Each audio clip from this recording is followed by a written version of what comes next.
Over the past few years, we've gotten lots of requests for the ML5 loops to be reorderable. But rather than just making a reorderable version of the ML5, we wanted to take things much further and break new ground. And that desire for innovation and user centricity is embodied in this, the ML10X.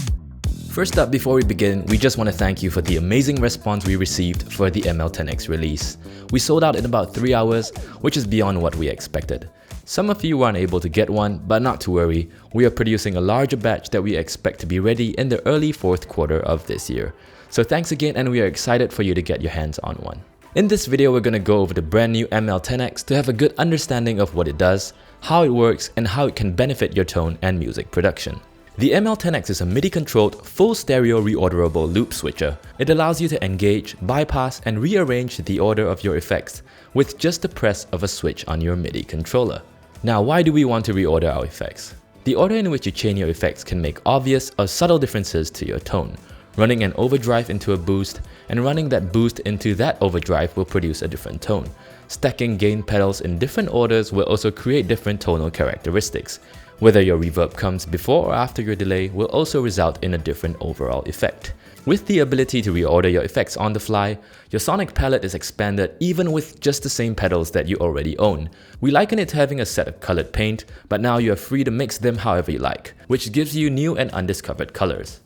Now let's take a look at the IOs on the ML10X. The ML10X has 5 stereo TRS loops, and each of these loops can be split into 2 mono loops.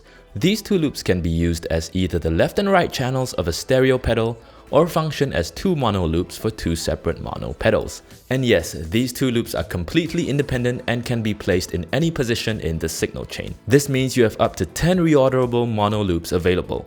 We'll go into detail about routing options and how to achieve them later on. And on the left, you will find 5-pin MIDI in and MIDI through ports.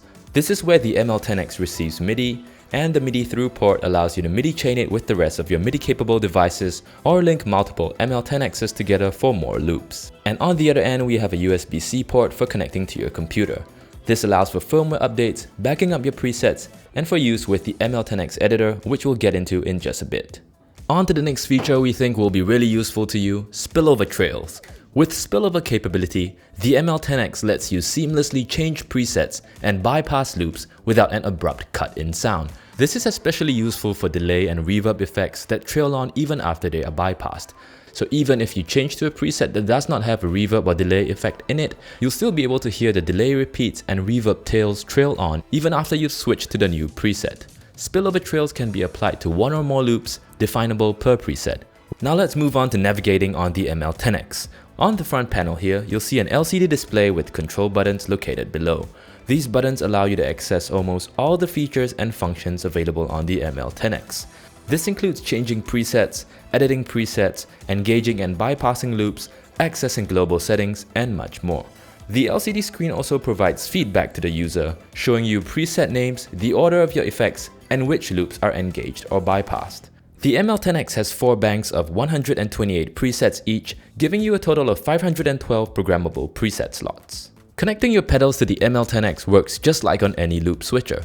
Send goes out from the ML10X and into your effect pedal's input.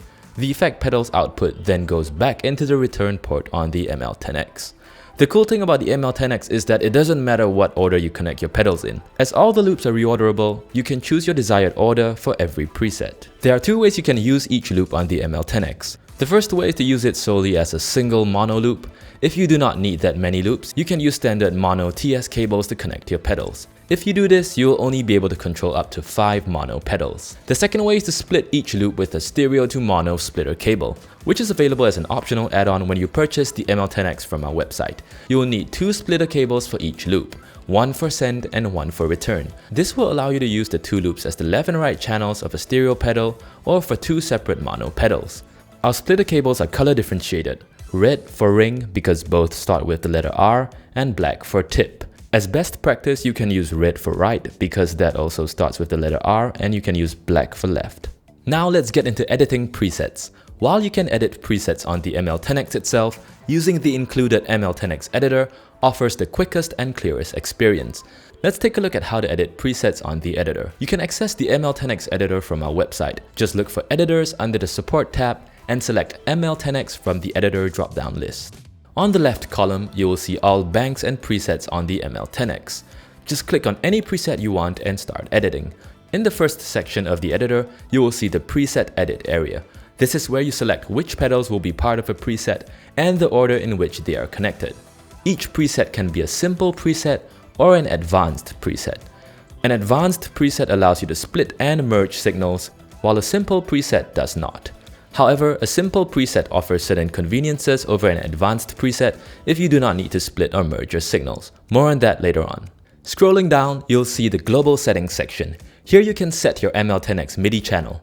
If you have multiple ML10Xs and are using them with a Morningstar MIDI controller, you can use device IDs to differentiate them without taking up extra MIDI channels. Just below, we have a list of all the 10 available loops on the ML10X. Knowing what each loop contains is important, and we've made that simple. You can give each loop a custom name, which will be saved globally. You can see here as I type in names for each loop, they appear in the preset editing area. This makes it easy to select and arrange effects in your desired order. This is also how you name the left and right channels of stereo pedals. For example, I'll name C tip timeline left and C ring timeline right. You'll see both channels appear as separate loops, allowing you to route them in creative ways. You can also give short names to your loops, which will appear as notes on the ML10X display to show you the order of your effects. This is also where you can enable or disable spillover trails for each loop.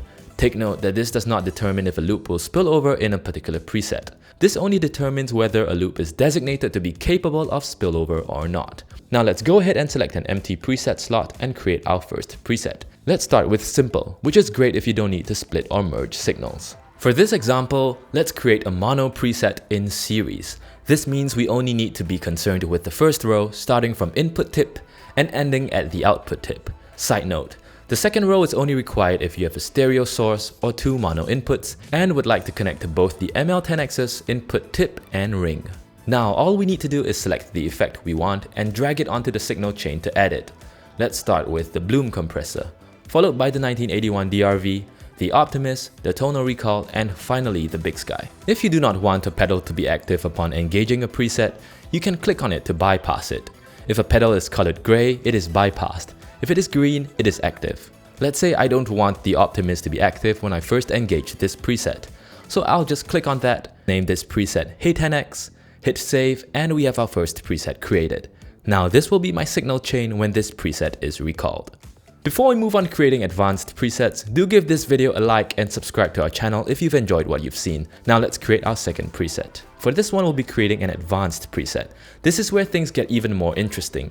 An advanced preset lets you split and merge your signals by using a graphical user interface. This allows you to create complex routings that run both in series and in parallel. As splitting and merging signals requires elaborate visual representation, you can only create advanced presets by using the editor and not on the ML10X device itself.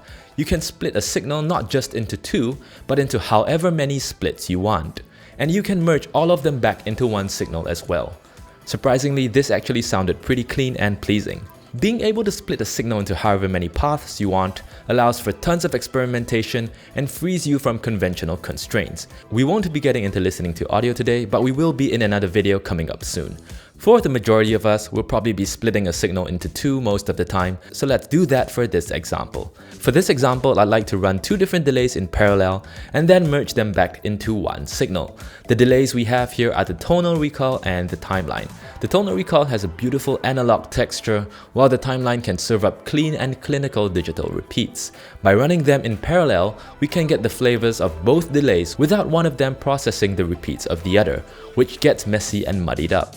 Let's start our signal chain with our guitar at the input tip and connect it to the Bloom compressor, followed by the 1981 DRV.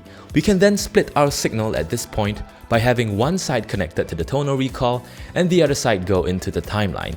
You can then add more pedals in parallel if you like, but for this example, let's just focus on the delays. To merge both delays, simply connect them both back to a single point. In this case, I'd like both of them to run into the Big Sky reverb at the end. Then connect to output tip, hit save, and we're done. You'll notice that there are two connection points on the output tip node. The first takes an average of both incoming signals and merges them, while the second takes both incoming inputs and sums them, giving you a higher output. Currently in advanced mode, you cannot bypass loops. If you do not want the pedal to be active, you just have to leave it unconnected and out of the signal chain. If you want to edit back in and engage it, you'll need to switch to another preset where it is connected. Hopefully there will be a better solution to this in a future firmware update. We have many more interesting ML10X videos coming up, including how the order of your effects changes your tone, seamless integration with Morningstar controllers, how to create wet-dry-wet routings, and much more. So be sure to subscribe, and I'll catch you again in the next video.